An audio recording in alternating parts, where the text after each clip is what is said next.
Bon, les amis, bonjour à tous. Je vous présente Michel. Je suis content de vous retrouver pour une nouvelle vidéo. Alors aujourd'hui, c'est un peu particulier parce que voilà, c'était une vidéo improvisée. Donc je suis chez Michel qui est un collectionneur, un passionné de hi-fi. Aujourd'hui, voilà, j'en ai pris plein les yeux, plein les oreilles. Je suis vraiment super content.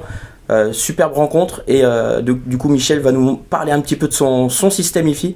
Donc avec tous les différents éléments qu'il peut avoir. Et je vous dis, c'est super intéressant. Donc suivez bien cette petite vidéo, elle va pas durer trop longtemps parce que normalement je devrais pas être là, mais bon, dans tous les cas je pouvais pas partir sans faire cette petite vidéo parce qu'il y a même des superbes enceintes qui vous attendent en présentation. Enfin, petite présentation, mais déjà des enceintes hyper rares que je pense que vous pourrez pas trouver partout. Et puis même au niveau du matériel employé pour tout ça. Donc c'est parti, les amis, Michel va nous présenter un petit peu tout son matériel. Alors Michel, dis-moi, déjà je voulais savoir, ça fait longtemps que tu es un passionné? Oui, très longtemps, très longtemps. Ouais, ça fait combien de temps? Oh, ça fait plus de 35 ans déjà. 35 ans de passion hi-fi, voilà. Ouais. Ou du coup des plus jeunes âges, t'as dû... Ah oui, dès le plus jeune âge, oui. D'accord, d'accord. Donc tu as eu plusieurs évolutions, je suppose, avant d'arriver à tout ce niveau de matériel? Oui. T'es passé par combien d'enceintes remplies? À peu près une vingtaine de paires d'enceintes. Ouais. Remplies autant, si c'est pas plus. Ouais, bah ouais. Après, bon, tout ce qui est source, là, je les compte même plus. Hein. Jusqu'après, là, tu t'es stabilisé, du coup, stabilisé, oui. T'achètes plus. T'as réussi à trouver ton. Là, il y a l'équilibre. Ton équilibre, voilà. Ouais, là, il y a l'équilibre, ouais. Mais on peut toujours faire mieux, mais. Ouais. Et je changerai quelques petits trucs après encore. Ouais, encore, ouais. Quelques petites choses, mais pas tout. Mais d'ailleurs, c'est ça que je voulais préciser. Là, les amis, on est en appartement et vraiment la pièce, je trouve qu'elle est très bien. Il n'y a pas vraiment de reverb à proprement parler. Et les enceintes, elles sonnent superbement bien. Donc là, finalement, c'est top, quoi. Même dans un appartement, on peut avoir un très bon son. Voilà, ce que t'as mis un grand tapis. Là, au niveau de la distance d'écoute, parce que j'ai écouté les Focus Audio qui sont merveilleuses. Donc là, on est à quoi? On est à 3-4 mètres? Ouais, c'est ça, oui. Et en fait, il n'y a pas de... Et là, on n'est pas assis encore. On n'est pas assis en plus. Mais là, il y a juste les rideaux. Il n'y a pas cet effet, comment dire... de brillance ou quoi. La pièce est vraiment je trouve qu'elle est bien équilibrée parce qu'en plus il y a beaucoup de matériel en fait, donc du coup t'as pas la reverb ou quoi. C'est ça. Même les enceintes, quand on regarde, elles sont pas placées dans les coins, donc du coup ça c'est pareil. On reviendra sur les enceintes, les amis, mais c'est quelque chose d'exceptionnel. Donc alors Michel, est-ce que tu peux nous parler un petit peu, donc par exemple pour l'amplification déjà? L'amplification, c'est l'Acuphase E406V. Ouais, donc superbe ampli oui. Des très, années 90. Ouais, je sais pas quelle année exactement, mais oui, il est pas tout jeune. Mais il est magnifique. Il est plus que magnifique même. Et il sonne divinement bien. Ah oui. Oh, surtout qu'il s'associe bien. C'est incroyable quoi. Regardez-moi ça, la qualité de fabrication. Sachant que à la base, les boutons là qu'on voit, c'est pas ceux d'origine. Ah d'accord. Ceux d'origine, ils sont gris foncé un peu, qui tirent un peu vers le noir. Et là ils sont en couleur or. Ça va avec la couleur de l'imprimé. Mais c'est des boutons Acuphase. Hein. Ah ouais, d'accord, ok. Oui, c'est Acuphase. Donc ça c'est en fait c'est une option Acuphase? Non, c'est moi qui les ai mis, puisqu'en fait ça d'accord, ouais. Ah oui, ok. Mais à la base ils sont gris foncé qui tirent vers le noir un peu. Donc, ah ouais, donc là je trouvais que ça choquait un peu, donc du coup au moins des vrais boutons Acuphase de couleur avec la façade bien sûr. Ouais. Superbe. Franchement magnifique. Là il fonctionne très bien. Et là il est allumé, comme vous pouvez le voir. Il fait 2 fois 170 watts, c'est ça? Oui, mais il en fait un peu plus quand même. Hein. Il en fait un peu plus. Il est donné pour 2 fois 70, mais il en fait plus. De toute façon, quand on voit la qualité de construction de l'appareil, c'était du haut de gamme. Hein, c'est toujours, ça restera toujours. Ça restera toujours du haut de gamme. Ça en plus, de toute façon, les amis, c'était un ampli que j'aimerais avoir dans ma collection. Je l'ai dit à Michel. J'ai dit cet ampli-là, pour moi, c'est une référence du genre. Et franchement, c'est bravo à lui, quoi, bravo à lui. Après, donc là, toi, alors Michel est passionné de tout ce qui est à bande. Donc il y a des cassettes audio à gogo. Combien t'en as? 3000, 3-4 000? Ouais, plus même. 3-4 000 au moins. Ouais, entre 3500 et 4000. Alors je vais le délester de 10 cassettes hein, aujourd'hui. Juste 10 cassettes. mais c'est infernal, il a énormément de matériel. Tout comme les vinyles, il en a beaucoup. C'est des vinyles aussi qui sont plutôt rares. Oui, il y en a pas mal, oui. Musique de film aussi. Musique de film, des CD, il en a Tiens, tout un paquet. On va en tirer un. Ils sont là. On va en tirer un au hasard. Ça c'est les CD. Après en matière de vinyle, parce que c'est vrai que le déjà, vinyle. Déjà c'est. Allez hop, Star Wars. Et en plus tout est en état, c'est état neuf quoi. Ouais. Tout ce que tu peux avoir. D'ailleurs c'est ça aussi les gars. Je vais vous dire un truc. Il y a un truc qui m'impressionne. C'est-à-dire que tout son matériel, tout ce qu'il a, il n'y a pas une trace de doigts, il n'y a pas de poussière, c'est vraiment hyper méticuleux. Et ça, c'est là que vraiment on voit qu'on a vraiment affaire à une personne qui est passionnée de ouf en fait. Ça, c'est assez incroyable. Souvenir de la Nouvelle-Orléans. Alors ça, Sidney Bechet. Ça, tu vois, je connais même pas. C'est jazz quoi. Ouais. Ah. Et ça marche très bien. Ouais. Tu m'étonnes. Ah, je veux bien te croire. Et t'as aussi les platines vinyles, parce que je n'avais pas vu si tu l'avais, la platine vinyle pour l'écoute de tes... Oui, les platines vinyles sont là. Là, on est sur, donc c'est du moderne. C'est les dernières de chez Technics. Ouais, mais là, c'est quand même du lourd. Ah oui, c'est les... ça a l'air d'être... C'est les toutes dernières de chez Technics. Oh la vache. C'est la SM1200 GR2. Parce qu'il y a la GR, là, c'est la GR2. C'est vraiment les dernières. Et là, justement, alors, est-ce que, par exemple, en comparaison avec ce qu'ils faisaient avant, est-ce que c'est pareil ou alors c'est... Celle-ci, c'est tout autre en fait. Ils ont changé même au niveau du moteur, la stabilité, le pitch, tout ça.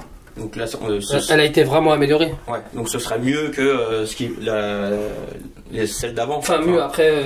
La façon de parler. Voir, mais logiquement, oui. De toute façon, et là, on est sur du matériel neuf, quoi, moderne. C'est ça. Donc t'as pas de soucis de panne ou quoi. Voilà, elle vient d'arriver il n'y a pas longtemps. Donc. Vraiment. Donc ça en fait, ouais, tu utilises ça pour écouter tes vinyles. C'est ça. Alors que tu peux l'utiliser en set de mix. Oui, tu peux mixer avec, oui. Ça dépend pour vraiment, mais magnifique. Et là t'as un petit boîtier, je vois. Non, ce n'est pas un boîtier, c'est une table de mixage aussi. C'est une table de... C'était bien caché, je l'avais pas vu. C'est la dernière de chez Eclair là. C'est la Warm 2 avec les potards rotatifs et non plus des faders comme sur, ah oui, d'accord, sur la Pro Denon. Donc là qui est plus ancienne. Non. Non, même pas. Oui, non, c'est pas une... toujours moderne. C'est une moderne aussi, et ça fait pas très longtemps. Ah la vache. C'est incroyable. Ouais, est-ce que tu adores tout ce qui est house, le mixage Oui, c'est ça, exactement. C'est ton dada. C'est mon dada, comme on dit. Ouais. Bah, je vois ça. Après, donc là, on a donc là, on va passer aux platines. Alors, platine CD. Oui. Donc, t'as une très belle JVC. Bah, c'est le haut de gamme de l'époque de chez JVC, la XLZ 1010. Et donc, celle-ci, elle était accompagnée avec tout le système complet. Il y a un système de la gamme Digifine, etc. de chez JVC. Et tu m'avais dit qu'il y avait même les JVC en haut-parleur, les JVC SX911 qui faisaient partie de la qui sont gamme. Toujours bien d'ailleurs. Incroyable. Ouais. C'est du bon matos de l'époque. Là ensuite on a la platine CD Onkyo. Oui, la 7030 qui fonctionne très bien. Ouais. Il n'y a rien à dire. 7030. Elle lit, elle lit les MP3 les plus modernes, celle-là, non? Oui, celle-là elle n'est pas très vieille, elle doit avoir quoi, 6 ans. Ah oui, d'accord, ok. Et là en dessous, on a le Denon. Lecteur Denon DM2000.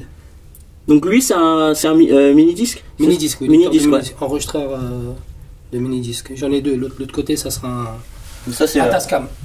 C'est pas commun, hein, quand même. C'est pas commun. Donc là, après, de l'autre côté, on a... la platine cassette. Ah oui, il y avait la platine cassette. Attendez, c'est la platine cassette, mais c'est chargeur de cassette. Attends, redis-le-moi. Chargeur de cassette. Ouais, audio. Chargeur de cassette audio. Donc, là, explique-nous un petit peu, parce que c'est vrai que c'est... Open close comme un lecteur de CD. Et voilà, on a la trappe qui sort et on met les cassettes. Et celle-là, c'était le haut. C'est les lecteurs qu'ils ont sortis à les dernières. Oui, de toute façon, il n'y a pas eu d'autres chargeurs. Il y a Sony aussi qu'on en fait. Mais c'est quand même. C'est top. C'est magique. Hein. c'est la magie. Et ouais. Ça fonctionne bien. Ouais. Ça marche très bien. Bah, c'est celle-là qu'on a écoutée tout à l'heure ou Non, c'est la Kenwood. C'est la Kenwood qu'on a écoutée. La Kenwood qui est le haut de gamme aussi de chez Kenwood. Hein. Alors là, la KX 9050 avec le Dolby S. Alors, qui est aussi à l'état neuf. Ouais, bah là on peut voir, il n'y a pas. C'est incroyable comment tu as conservé ton matériel. Et oui, il y a aussi un truc, c'est que il est pas tout jeune, ça date des années 92. Hein. Ah ouais, bah ouais. Tu vois, j'étais petit, j'avais 8 ans. Ah, je viens de prendre une claque dans la gueule. Et là, t'as fait exactement au niveau de tout le compartimentage là dans ton meuble. C'est toi qui l'as fait. Oui. Pour justement. Le meuble il a été acheté, mais il a été trafiqué. Tu l'as fait un petit do voilà. it yourself. Une bonne modulation et voilà. Mais franchement, c'est top. T'as bien étudié tout ça. Là, et ensuite, là, t'as le passage de câble discrètement derrière et tout. Il y a rien qui dépasse. Non. Alors là, pareil, Pioneer. Double lecteur cassette de chez Pioneer, c'était W806DR. Celui-là, il est superbe. Ouais, vraiment. Avec les trappes motorisées. Et du coup, tu as changé toutes les courroies sur tous tes appareils là? Oui, tout est neuf. Ouais. Et les courroies, ça va, c'est facilement trouvable les fois, oui, ça peut être... on les trouve, oui, bien sûr. Ça reste standard en termes de. Pas toutes les platines, c'est pas les mêmes, non. C'est pas toutes les mêmes. Mais je le fais moi-même. D'accord, ouais. C'est pas trop compliqué. Je fais ça depuis que je suis petit, donc. Ouais, mais. Tu touches un petit peu quand même. Oui. J'ai eu un bon entraînement quand j'étais petit. Je me suis entraîné pas mal. Donc, avec l'entraînement, on arrive à de grandes choses. Oui. Et là c'est le deuxième lecteur mini-disc Tascam MD350. Eh ouais. Qui fonctionne lui aussi très bien. Tu vois, c'est vrai que j'ai pas connu moi le mini-disc, j'ai pas. Oui, ça n'a pas été ton truc. Bah non, c'est que j'ai même pas, oui, après, pas trop connu en fait. Oui, bah oui, parce qu'après. J'ai connu les cassettes, les disques, puis bah voilà, après c'est déjà pas mal. Ni le DAT, t'as pas connu le DAT. Bah non, ni le DAT, tu vois. Mais ouais, de toute façon, il y a tellement de choses, je pense, à découvrir. C'est ça. Donc là, je crois qu'on va passer à un gros dossier, les amis. Je vous laisse quand même regarder ces beautés. Regardez-moi ça. Là, on est sur vraiment. Pour moi, c'est un objet, c'est de l'orfèvrerie, hein, là quand même. On est sur du matériel qui est du très haut de gamme. Donc c'est Focus Audio. Donc quel modèle? Le FS 888 SE Special Edition. C'est la signature. Et donc là, alors celle-ci, en termes de prix, elles étaient. C'est une enceinte qui est sortie il y a, on va dire presque 15 ans, quelque chose comme ça. Ouais, une quinzaine d'années, ouais. Ouais, même plus. Et c'était 10 000 francs. 10 000 euros 10 000 euros l'équivalent, ouais, en euros ça fait 10 000 euros en fait. Ouais, mais quand tu regardes la finition exemplaire. Donc là, en fait, c'est recouvert d'un. C'est un plaquage laqué. Ouais, l'impression comme, c'est comme du marbre, je sais pas, quelque chose, ça fait vraiment. Avec le Twitter, tu m'as dit le Twitter. ScanSpeak, c'est ça? Ouais. Plus les deux haut-parleurs qui, pareil, alors là, ça c'est pareil, j'ai rarement vu ça. Donc là, ici, tu as l'ogive qui est en métal, c'est ça? Ouais, c'est ça. Donc deux haut-parleurs de 20 cm, je crois. Il y a grave, médium et grave. Médium et grave dans les deux. Ouais, c'est ça. Ou alors ils sont. Non, c'est ça, oui. D'accord. Ils sont pas filtrés, ils sont pas filtrés à différentes fréquences. C'est ça. C'est vraiment spécial ces enceintes, elles ont été vraiment fabriquées. Magnifique. C'est du haut de gamme en fait. Et d'ailleurs, alors pour en revenir justement, les amis, alors à l'écoute de ces enceintes-là, c'est incroyable parce que même alors au niveau de la scène sonore, c'est large, profond. Les timbres sont, il y a vraiment ce côté palpable. En fait, c'est ce que je lui disais tout à l'heure à Michel. Je disais, on a l'impression d'être happé par la musique. C'est ça. Vraiment. Là, les 2 20 cm au niveau du grave, je reviens pas en fait. Je lui ai dit, il est où le caisson de basse? Où est-ce qu'il est caché? Vraiment, c'était incroyable. Puis même l'aigu, il est vraiment fin, il est filant. C'est la musique en fait, on est bercé par la musique. Elle nous emporte, ouais. On se prend même plus la tête. D'ailleurs, on discutait même, on écoutait, je sais plus quoi, du jazz. Et la musique ne nous dérangeait pas en fait, donc on pouvait discuter comme ça tout en écoutant la musique. En fait, elles se font oublier les enceintes et ça c'est très important dans un système. Et là on a vraiment une belle alchimie donc entre la Q-phase et les enceintes. Elles font combien de rendement Celles-ci elles sont à 90 il me semble. 90 dB de rendement, ouais. Et, par contre, elles encaissent. Hein. Ouais. Ah ouais. On peut leur mettre. Ouais. L'ampli, la Q-Phase, il est à l'aise. Hein. Ouais, bah même lui. On leur met 2 x 250, elle branche pas hein, les enceintes. Ouais, parce qu'elles sont données pour. Elles sont vraiment. Et c'est vraiment. Au moins, tu peux leur mettre des amplis 300 watts. Parce que j'en ai testé des enceintes, elles supportent pas comme celle-ci. Hein. Pas comme celle-ci, d'accord. Alors attends, je voulais juste montrer à l'arrière de l'enceinte. Donc les focus audio. Attends, je sais pas si on peut voir. Est-ce que ça. Hop. Tu mets un peu de lumière. Bah, le zoom il déconne un peu. Ah voilà, ça fonctionne. Voilà. Donc là t'as mis des straps. Ça c'est des straps que j'ai acheté. Que t'as acheté, ouais. Et donc avec en câblage, t'as mis du Audio Quest. Voilà. Avec les fiches bananes de chez Triangle. Et ça, c'est les borniers là qu'il y a sur les enceintes, c'est quoi? C'est du WBT ou pas? Ouais, c'est ça. C'est ça? Ouais, donc là. Et là, en fait, comme vous pouvez le voir, les amis, regardez là au niveau du bass reflex, en fait, c'est carrément moulé dedans. Donc ça, c'est pareil. Je pense qu'on n'a pas le bruit d'écoulement d'air. Enfin, c'est très bien optimisé. Il n'y a pas de vibration, il n'y a rien. Non, il n'y a aucune vibration. De toute façon, quand tu fais ça sur la... C'est vraiment c'est hyper dur. Et en dessous, est-ce que tu as... Alors, attends, je vais voir pour le dessous. Donc là, toi, tu as remis des pieds en dessous, c'est ça? C'est ça. C'est des pieds Gaïa. Pieds Gaïa. Sur une... Donc là, sur une plaque... Sur les dalles, ouais. Que j'ai moi-même coupé et collé la moquette dessus. Mais du coup, tu n'as aucune vibration qui passe au sol. Aucune vibration. Tu l'as entendu, hein. Ouais. C'est clair. Il n'y a pas de saturation grave, il n'y a rien. Franchement, magnifiques enceintes. Il n'y a pas à dire. En plus, ça marche très bien. D'ailleurs, les amis, juste pour info, Michel revend ces enceintes-là. Donc, si vous êtes intéressés, donc en même temps, je préfère, c'est pas pour faire un coup de pub ou quoi, mais bon, ce sont des enceintes qui sont relativement rares. Moi-même, je lui ai dit, si ce serait pour ma collection, bah ouais, je les prendrais bien parce qu'elles sonnent vraiment fantastiquement bien. Et donc voilà, donc si vous êtes intéressé, vous m'envoyez un petit message et on voit ça en privé. Ensuite, alors il y a aussi une autre surprise, Michel, que tu as qui est planquée là-bas. Et je vous dis les gars, et j'étais pas au bout de mes surprises. Hein. Alors là-bas, il y a une autre paire d'enceintes qui est, je sais pas, on va peut-être la voir de loin, juste d'ici, mais bon, ça a l'air d'être des grandes enceintes également. Oui. De par leur nom et leur prestige. Donc là, je sais pas si... Hop, Davis acoustique. Attends, j'enlève la grille. Vas-y. Donc là, on a les Davis acoustiques. Olympia 3. Olympia 3. Donc je sais pas si on va bien les voir, mais c'est pareil, c'est encore... je sais pas si on voit bien. Donc... C'est mieux là. Ouais. Donc là, on a Twitter, Medium, le fameux Medium Kevlar propre à Davis et également le haut-parleur de Grave. Qui est magnifique d'ailleurs. Et donc ça, parce que là je les ai pas écoutés, mais ça pour toi c'est vraiment une... Excellent, ouais, excellent. Pour le prix que ça avait été proposé à la sortie, ouais. À 4000 € la paire, ouais. C'était largement... Ah oui. Ça tu les alimentais avec quoi?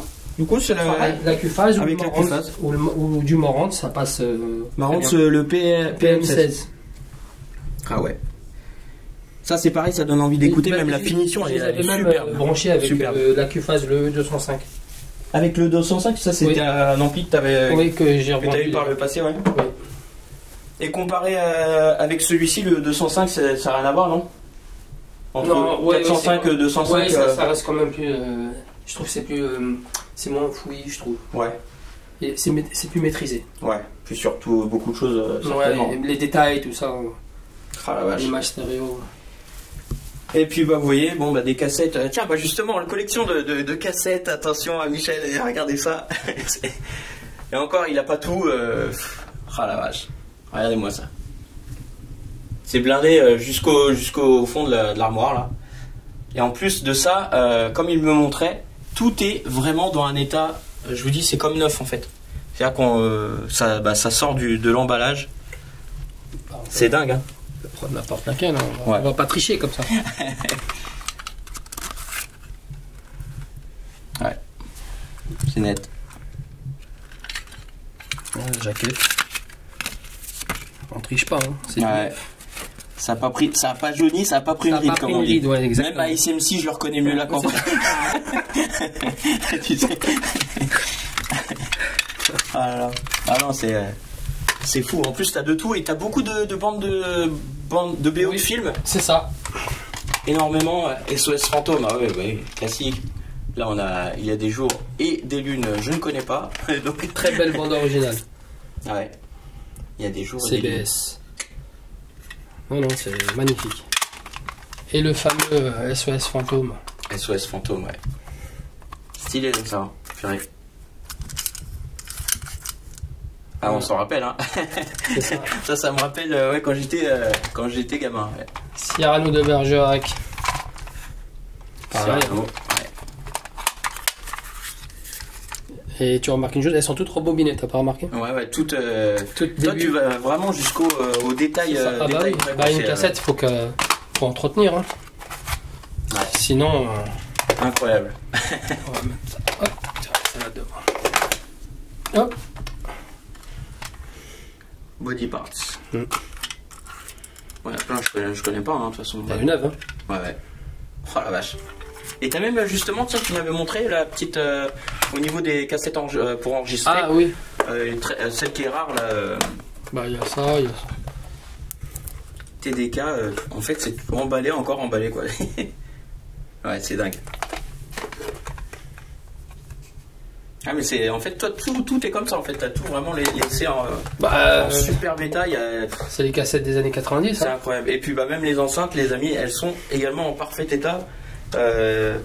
Franchement, là aujourd'hui voilà, j'ai passé je crois une journée où j'ai été bluffé. Alors déjà que je suis venu sur Paris pour emprunter les fameuses Klipsch Forte 4.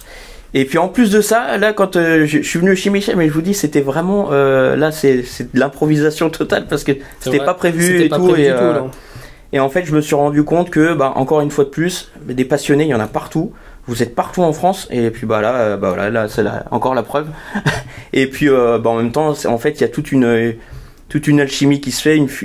Quand on discute, c'est vraiment la passion qui parle. Et puis voilà, après le reste, ça va tout seul en fait. Donc c'est ça. C'est incroyable. On est dans le même sac. Ouais, c'est clair, c'est clair. Bon alors attends, du coup j'espère que je vais pas couper la vidéo. Ouais, tu vois, ça fait 21 minutes quand même qu'on fait la vidéo. Ouais, déjà 21 minutes. Donc en tout cas les amis, j'espère que cette petite vidéo là vous a plu. N'hésitez pas si vous avez des questions, mettez en commentaire. Et puis en tout cas j'étais vraiment ravi de passer ce moment avec Michel. Merci à toi de m'avoir accueilli dans ton domaine, dans ta bulle. Quand on a le même sens de la musique. Eh ben écoute, ouais, non mais je te remercie. Franchement c'est vraiment superbe. Et d'ailleurs peut-être qu'on aura l'occasion de se revoir. C'est sûr. Avec plaisir. Ou que même toi tu viennes à la maison. Tiens. Oui, pourquoi pas. Donc les amis, je vous dis à très vite. Passez une bonne journée. Ciao.